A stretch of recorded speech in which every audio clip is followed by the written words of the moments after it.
गर्मी में 5 अनाथ बहनों का बर्फ का फर्नीचर। अरे दीदी, बहुत गर्मी लग रही है, जल्दी से सत्तू का शरबत बना दो ताकि गर्मी को भगा दूं। हाँ दीदी। हाँ, बस बना रही हूँ।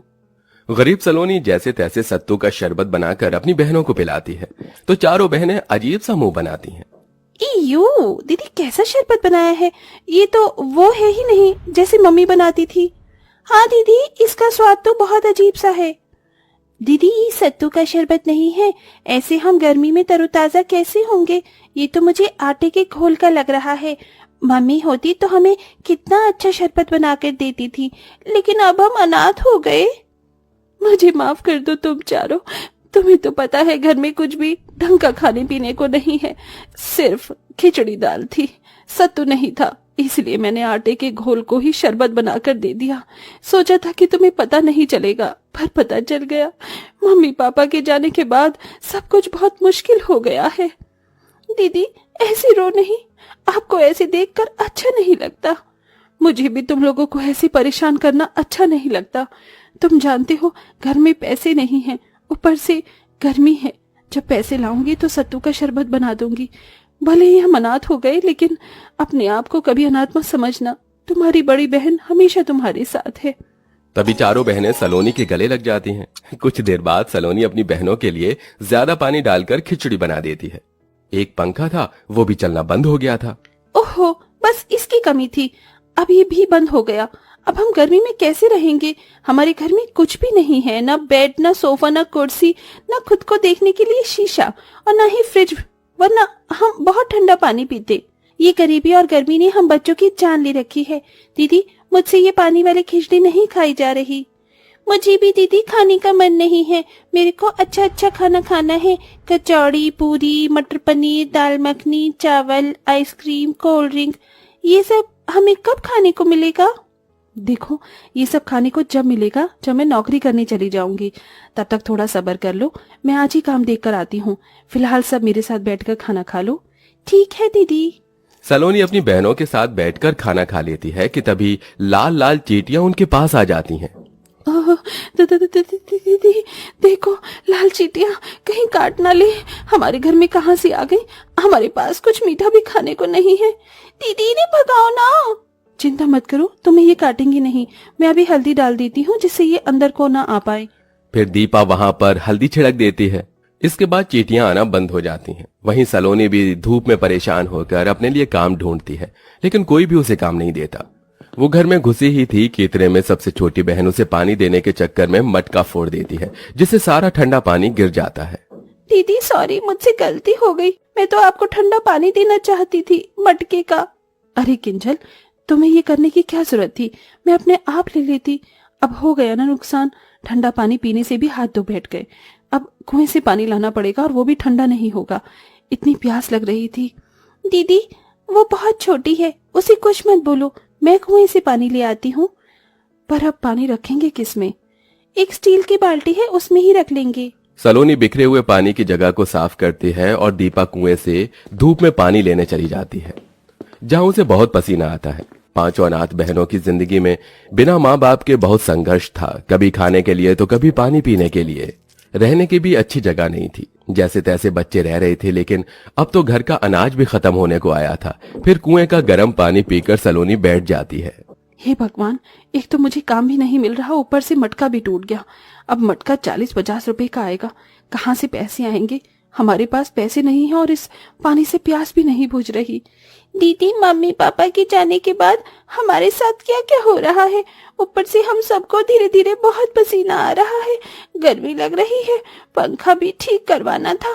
काश हमें थोड़ी सी बर्फ मिल जाती। दीदी, दुकान पर बर्फ आती है, 10-15 रुपए का पैकेट होता है जमी हुई बर्फ का। हमारे पास उतने भी पैसे नहीं है रश्मि, वरना बर्फ डालकर बाल्टी में डाल देते तो ठंडा पानी पीने को हो जाता। तभी आरती अखबार लेकर सबकी हवा करने लगती है। थोड़ा थोड़ा दीदी, इसी से ही गुजारा कर लेते हैं, आज तो पता नहीं नींद भी कैसे आएगी। फिर रात हो जाती है। सलोनी अपनी छोटी बहनों को चूल्हे पर खाना बनाकर खिलाती है, जिससे घर में धुआं धुआं हो जाता है। रात में सब सो रहे थे कि अचानक से किंजल और रश्मि के ऊपर चूहा चढ़ जाता है, जिससे दोनों डरकर जाग जाती हैं। दीदी, चूहा चूहा। नहीं सलोनी, दीपा दीदी, चूहा नहीं था, वो कीड़ा था। हम जमीन पर सोते हैं, गर्मी में कीड़े भी तो आ सकते हैं। काश हमारे पास कोई बिस्तर होता। वैसे ही नींद नहीं आ रही थी और नींद उड़ गई। हे भगवान, अब कीड़े रात में कहाँ से आ गए। ऐसा करो, तुम दोनों मेरी जगह पर सो जाओ, मैं तुम्हारी जगह पर सो जाती हूँ। ठीक है दीदी। बड़ी मुश्किल से पांचों बहनों को कीड़े और चूहे के डर से नींद आती है। अगले दिन दीपा गर्मी से परेशान होती है तो किंजल को कुएं तक टहलने और थोड़ा पानी भरने के लिए ले जाती है। इतने में एक औरत 2 मटके लाती है, जिससे वो भरती है तो उसके एक फूटे हुए मटके से पानी निकल जाता है। हे भगवान, मेरे घर में बिल्कुल भी पीने का पानी नहीं है और इतनी गर्मी में दूसरा मटका मैं कैसे खरीदूंगी। मेरे पास पैसे भी नहीं हैं। काश ये मटका जुड़ जाता। अब एक मटका लेकर तो घर लेकर नहीं जा सकती। क्यों ना उनके थोड़े से टूटे हुए मटके को मैं ठीक कर दूं? पर कैसे दीदी? बस देखती जा। सुनिए आंटी जी, मैं आपके मटके को ठीक कर देती हूँ। सच में, अगर तुम मेरा मटका ठीक कर सकती हो तो कर दो। दीपा फौरन पेड़ के पास में से चिकनी मिट्टी उठाकर उसमें थोड़ा पानी मिलाकर मटके पर चिपका देती है और धूप में 15 मिनट बाद मटका सूख जाता है। अब पानी नहीं गिरेगा, आप पानी भरकर देख लीजिए। जैसे ही औरत अपने दोनों मटकों को भर लेती है तो खुश हो जाती है। अरे वाह, तुमने तो बहुत अच्छा किया गुड़िया, बहुत शुक्रिया। अब मैं चलती हूँ। सुरेखा अपने दोनों मटके लेकर चली जाती है और जब दीपा किंजल अपनी दूसरी बर्तन को भरती है तो किंजल को वहाँ एक बड़ा सा मटका दिखता है। दीदी देखो, ये मटका कहाँ से आया? अभी तक तो नहीं था। अरे हाँ, यहाँ पर किसका मटका होगा ये? अरे ये मटका तो गंदा भी है। दीदी, ये गंदा मटका किसका होगा? भला हमारे ही काम आ जाएगा। हम इसे साफ करके यही वाला पानी भर लेंगे। चलो घर ले चलते हैं। ठीक है, चलो। दोनों बहनें उस मटके को बड़ी मुश्किल से पकड़कर घर पर ले आती हैं और उसे साफ करने लगती हैं। अरे तुम्हें ये मटका कहाँ मिल गया? दीदी, किसी का भी नहीं था, इसलिए हम ले आए। अब साफ करके इसमें पानी भरेंगे। अच्छा है ना, अब ठंडा पानी पीने को मिलेगा। अच्छा दिखाओ, मैं साफ कर दूं। बड़ा मटका है, तुम दोनों से नहीं होगा। तभी सलोनी जैसे ही मटका धोकर रखती है कि उसमें से चमचमाती रोशनी आती है और वो मटका ठंडी ठंडी बर्फ के पैकेट से भर जाता है। ये देख पांचों अनाथ बहनें हैरान हो जाती हैं। अरे वाह, इतनी सारी बर्फ! इसमें तो हम बहुत ठंडा पानी पी सकते हैं। हाँ हाँ, जल्दी जल्दी पी लो, कहीं बर्फ पिघल ना जाए। पांचों बहन बर्फ देखकर सब कुछ भूल जाती हैं और ठंडा ठंडा पानी पी लेती हैं। अरे हमने इसका ठंडा पानी तो पी लिया, पर ये मटके से अचानक से बर्फ कहाँ से आ गई? मुझे तो कोई जादू लगता है। काश हमारे घर में पंखा चल जाता तो इस गर्मी से तो बच जाते।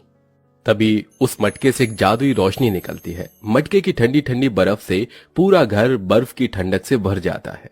अरे वाह, अभी तो हमारे पसीने आ रहे थे, बहुत गर्मी लग रही थी, और तुमने देखा अभी एक जादू हुआ जिससे हमारा घर एक बर्फ की जैसी ठंडक दे रहा है। हाँ दीदी, ये तो सच में जादू निकला। और इस बड़े से जादुई मटके में बहुत सारे बर्फ के पैकेट हैं।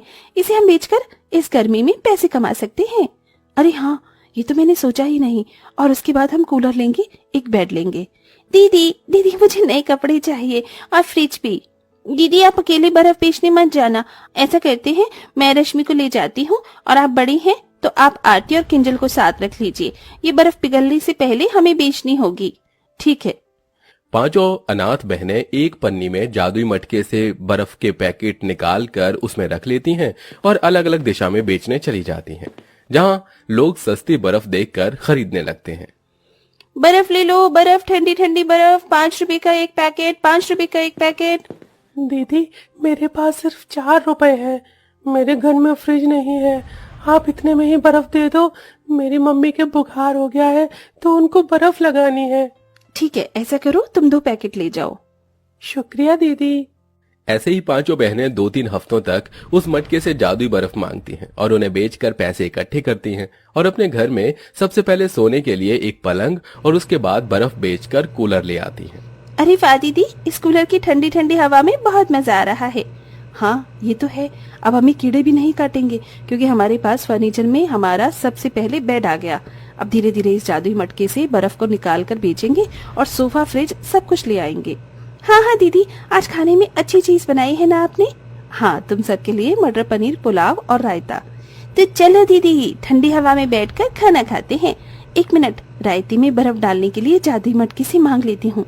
हे जादुई मटके, हमें बहुत सारी बर्फ दे दो। दीपा के कहते ही जादुई मटके की रोशनी से बर्फ का पैकेट पूरा भर जाता है और वो अपने रायते में डालकर मजे और खुशी से कूलर की ठंडी हवा में खाना खाते हैं। आज वो पहला दिन था जब वो अपने माता पिता के जाने के बाद सुकून से खाना खा रहे थे और अब धीरे धीरे उस जादुई मटके से बर्फ के पैकेट बेचकर वो थोड़े दिन बाद अपने लिए फ्रिज ले आते हैं और उसके थोड़े दिन बाद सोफा और धीरे धीरे करके अपने घर को अच्छा करके सारा फर्नीचर का सामान ले आते हैं। जिसके बाद पांचों अनाथ बहनों की जिंदगी उस बर्फ के मटके से बहुत आसान हो जाती है और सब खुशी खुशी रहने लगते हैं।